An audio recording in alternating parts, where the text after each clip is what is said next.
80 90ความจำคือก็ยังคือเก่าสมองก็ยังมีคือเก่าเพราะมีการเสื่อม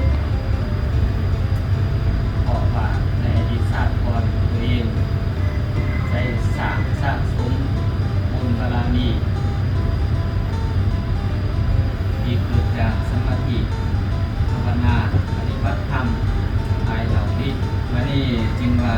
ทานบารมีมันเป็นปัจจัยให้นำรวยนะแสดงว่าขอสำคัญสำหรับมนุษย์นะศีลบารมีเป็นปัจจัยให้สุขภาพแข็งแรงอายุมั่นขวัญยืนอำนาจยุทธาบรรดาทรัพย์สูงก็แสดงว่าสำคัญสำหรับมนุษย์ทุกท่านภาวนาบารมีหรือว่าสมาธิเป็นปัจจัยให้เป็นคนสมาธิสมองดีความจืดดีแสดงว่าบารมีอันนี้ก็สำคัญสำหรับมนุษย์ทุกท่าน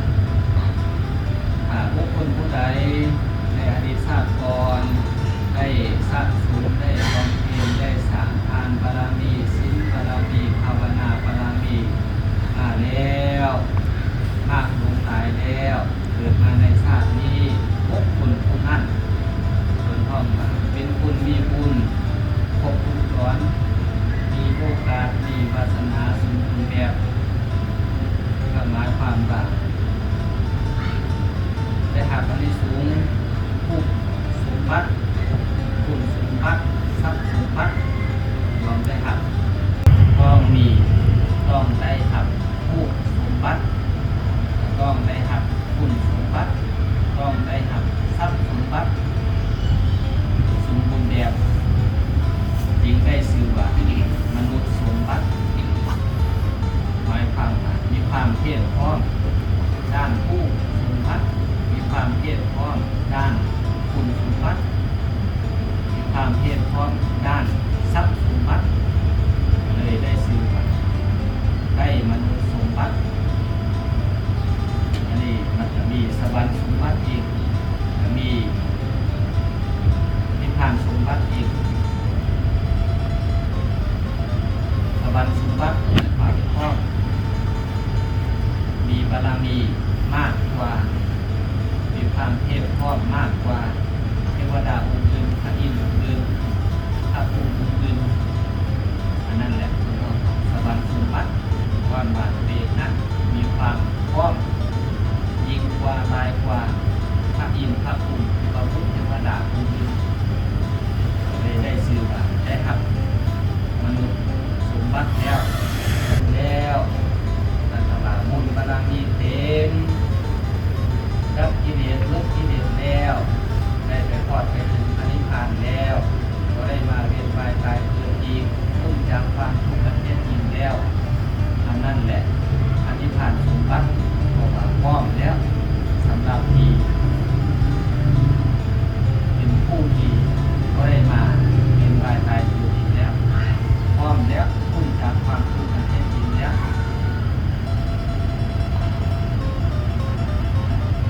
ที่เขาเกิดมาเป็นมนุษย์นี้ถึงแม้ว่าจะร่ำจะรวยจะมีเงินทำมากหลงหลายจะเป็นเศรษฐี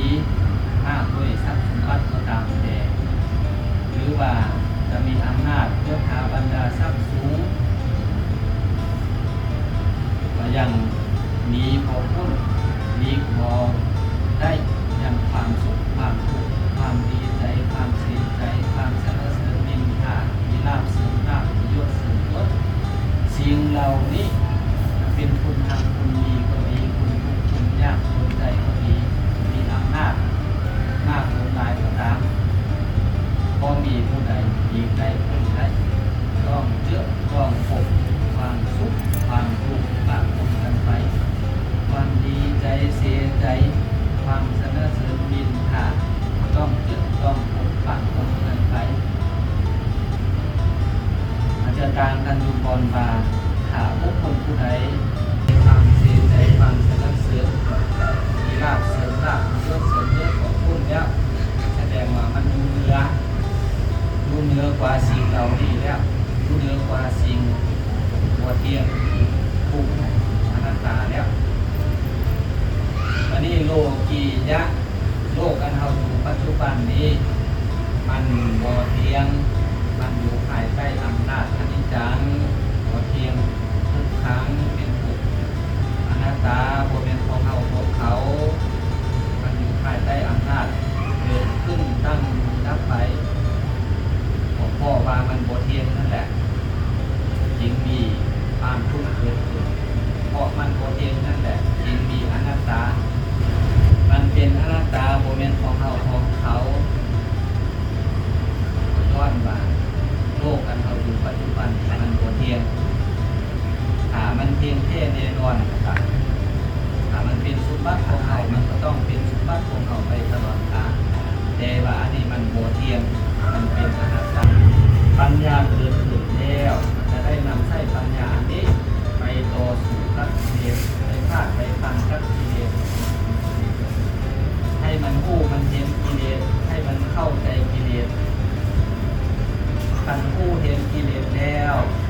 ได้เห็นธรรมแล้วตราบใดจิตยังบ่สงบสมาธิยังบ่เกิดขึ้นปัญญายังบ่เกิดขึ้นจะบ่ฮู้บ่เห็นธรรมหมายความว่ายังบ่เห็นกิเลสบ่เข้าใจกิเลส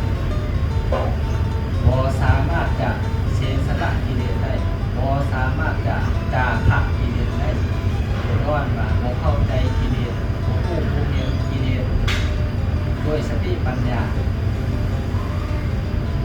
ก็เลยถูกกิเลสนี้หลอกพาไปบอนที่บอนที่ก็บริงามบอนที่เป็นอบายมุขบอนที่เป็นอกุศลย้อนว่าจิตโหสงบปัญญาบ่เกิดกิเลสเลยเป็นนายจิตกิเลสเลยสับสนจิตใจไปในทางอบายมุขในทางอันบ่ดีบ่ควรบ่งามบ่เจริญที่เดียวความเดือดร้อนตามมาย้อนว่าใจนี้จิตนี้เป็นลูกน้องกิเลสกิเลสเป็นนายกิเลสเลยนำพาจิตใจไปบ่นั้นบ่นี้ก็เลยมีแต่ความทุกข์ความเดือดร้อนตามมาฉะนั้นพระพุทธองค์จริงแนะนำให้ทำสมาธิฝึกสมาธิให้ใจสงบคือว่าให้ปัญญาเกิดขึ้นให้ใจสลาดขึ้นคือว่าใจอันนี้จะได้เป็นนายกิเลสแน่นอน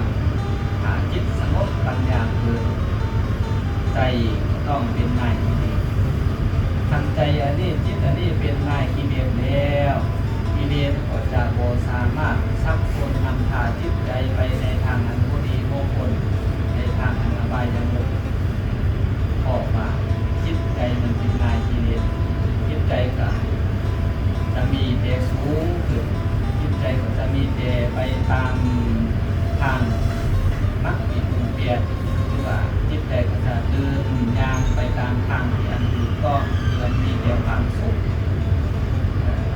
ตามมา